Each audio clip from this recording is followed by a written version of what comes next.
Freedom in a video game can be a very powerful tool in the right hands.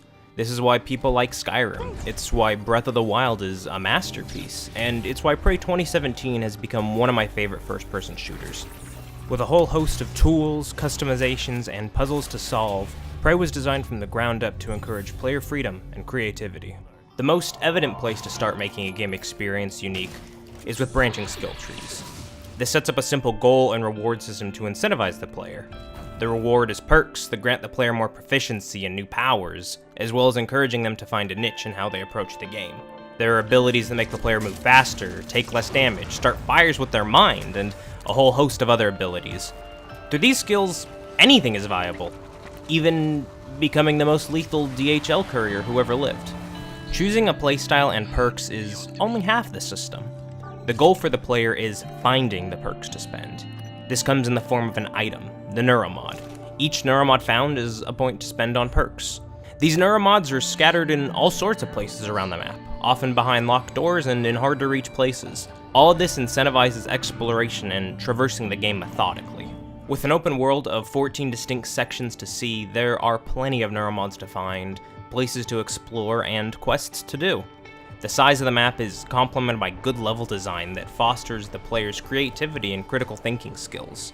There's several locked doors and barricaded rooms around the map with plenty of loot for the taking. Let's take a security station, for example. There's one of these in each section of the map, and there's good loot inside, usually ammo and a health pack at the very least. The problem is that these are always locked, but the good news is that there's a few different solutions. Most locked doors have a keycard or a code lying around somewhere that will give you access. It's possible to stumble upon these while exploring if vigilant, but that's not always the case. Some doors have to be hacked into from the outside if the proper perk has been taken. If neither of these methods work, the door has to be opened from the inside somehow. The most straightforward way is to use the shape-shifting perk to turn into something small enough to fit in through the window. If this can't be done, it's also possible to use the Nerf dart launcher to hit buttons, so with the proper line of sight, and some patience, you can open it from the inside, from outside. If all else fails, it's very likely there's a hidden entrance on the roof or somewhere else. All these different pathways push the player to explore, to try new things, and to rethink how the tools they have can be used. The Nerf launcher isn't just for activating buttons, it has other uses too, like luring enemies into turrets or mine traps. Many of the tools and weapons of Prey are multi-purpose like this, leaving it up to the player how they're used. The glue cannon is an incredibly unique tool.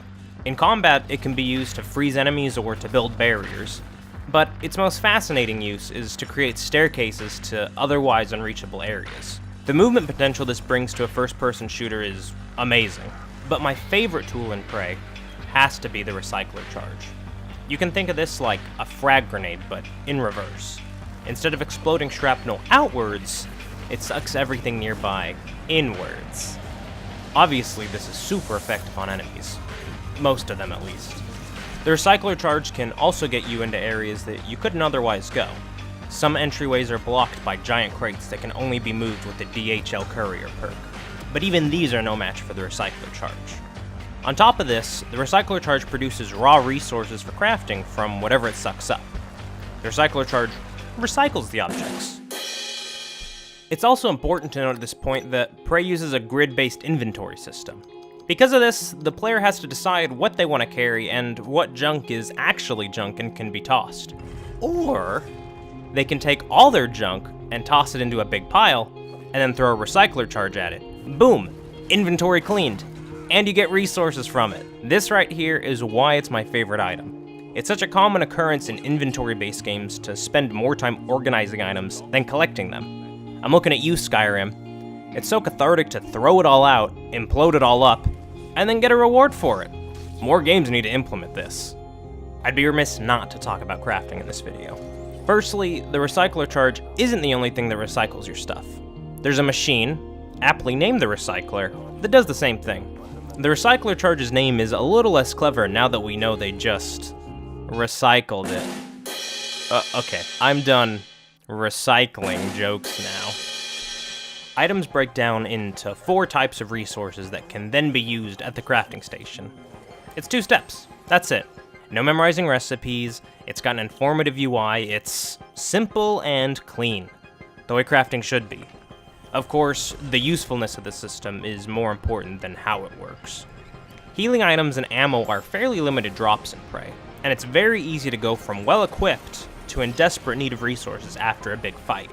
Overall, the whole system is pretty close to the light crafting system of my dreams. It's just missing an option to make multiple items at once, and I wish the animation was a little faster, but regardless, it's a great example of a system that complements the game, isn't overbearing, and maintains the game's themes. Prey gives out much more freedom than I was initially expecting when I sat down to play, but it was a very pleasant surprise. In my time playing it, it's been quite clear the player is put first through encouraging open-ended gameplay whenever possible. Prey is a very well-crafted game that I don't think got all the recognition it deserves, and I hope this video helps show that. Thank you so much for watching. If you like this video, please give it a like, and if you have any feedback, please leave it below. Thanks again and have a great day.